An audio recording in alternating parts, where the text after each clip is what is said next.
Sveiki, mani mīļie klausītāji un skatītāji.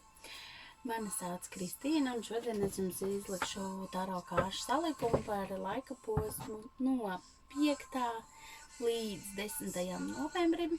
Esam jau tā stabili iesoļojuši novembrī, un pavisam drīz jau tās enerģijas arī pēc astroloģijas viedokļa paliks vieglākas. Un es domāju, ka tad lēnām arī mēs varēsim sākt attālpot mazliet.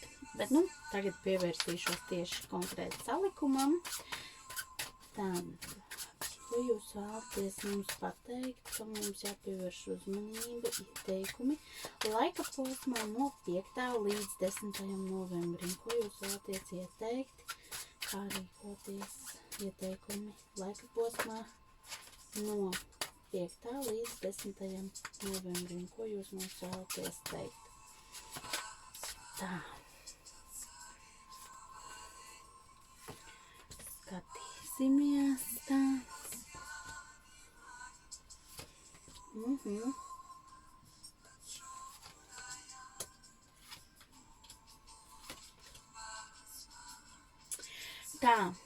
Tātad pirmais, ar ko es sākšu, visiem tiem, kas mani klausās un skatās, šeit parādās tiesas kārts, kas ir karmas kārts, kas ir šis gads vispār ir karmas gads, jā, karmas tāds diezgan pasmags karmai gads. Un līdz ar to es visiem ieteiktu klausīties Saturna mantru. Pat ja jums liekas, ka it kā jūs neko neesat darījis vai tas tā kā jūs neietekmē, vienalga iesaku paklausīties tātad visiem.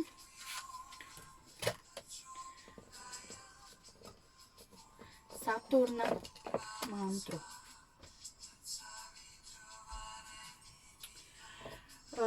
Tas ir viens, ko es vēlos teikt.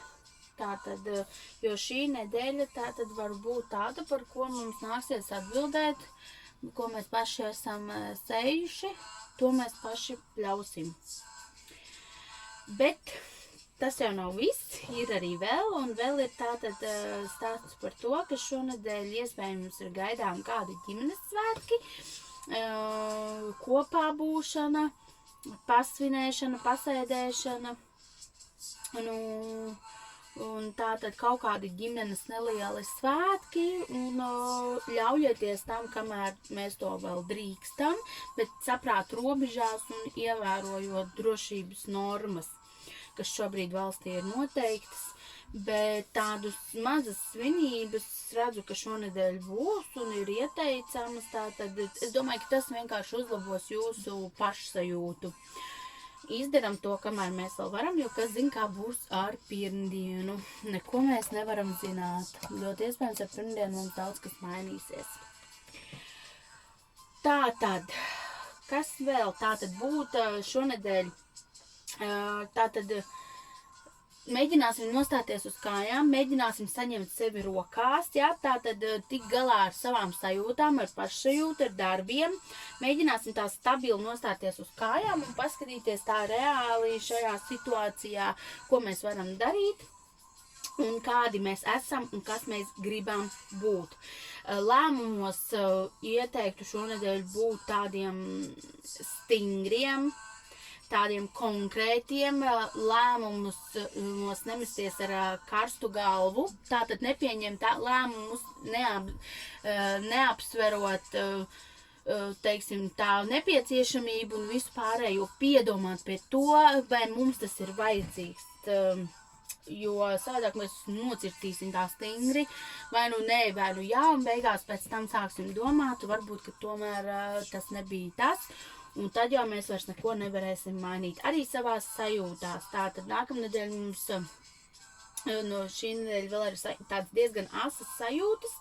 Tādas, ka mēs gribam tā kā tiešām ļoti tādi vēsi tādi viss, bet es vairāk novēlu jums pievērsties savām iekšējām sajūtām, ievilkt elpu, aizbraukt pie dabas, nomierināties, izskaitat līdz 100 vai klausaties mantras, ļoti labi palīdz. Te arī ir tā tiesas kārts, tad Saturna mantru ieslēdzat, paklausoties to, uzliekat kādu reiki mūziku, kas jūs varbūt iespējams nomierinās, vai paklausoties kaut vienkārši vienalga tādu mūziku, kas jums patīk, ieslēdzat to fonā, kaut vai jūs darat mājas darbus, kaut vai jūs gatavojat vakariņas, vai noskatāties sev sen neredzētu mīļu seriālu, lai paceltu savas emocijas, lai jūs sevi harmonizētu un jums būtu arī nevis tikai tas vēsais, nosodošais, tas pārmetumu pilnās sajūtas un viss, bet harmonizējot sevi, mēs harmonizējam savu vidi sev apkārt un līdz ar to būs vieglāk šīs te enerģijas. Būs arī naudas ziņā labs laiks, teiksim tā, es redzu to, ka ļoti daudz cilvēku, šis ir arī algas laiks, ja, kad parasti algas dienas, kad cilvēks saņems naudiņu, sava darba augļus noplūks, ja, tātad saņems atalgojumu par to, ko viņš ir izdarījis. Tātad šī nedēļa ir laba arī tam, lai nodotos labdarībai. Mēs tikpat labi varam atbrīvot māju no sev nevajadzīgām lietām, kas citam vēl būs ļoti labas un nodot tās labdarībai.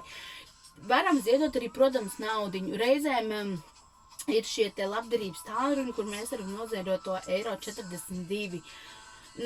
Piezvanot vienu reizi un to €42 noziedojot, mēs neko nevaram zaudēt, ja?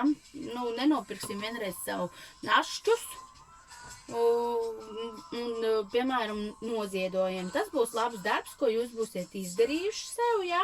Tas arī atbilst tiesas un karmas kārtī, jo tāpēc, ka jo jūs vairāk liksiet plusiņus sev, un darīsiet labu arī, citam, tas var izpausties arī kaut kādā nesautīgā palīdzībā. Tā arī ir labdarība, ka jūs nesautīgi piekrītat kaimiņam iet, piemēram, palīgā zāģēt malku. Arī tā ir labdarība no jūsu puses, ka jūs viņam neko neprasat pretī, bet vienkārši aiziet palīgā. Tad pievēršamies šajā nedēļā vairāk uz to, neaizmirstam arī kopā pavadīt laiku ar ģimeni, jo tas šonedēļ būs, teiksim tā, sasildīs jūsu sirdi un palīdzēs, teiksim tā, jums sagatavoties vairāk arī nākamajai nedēļai un visam pārējiem.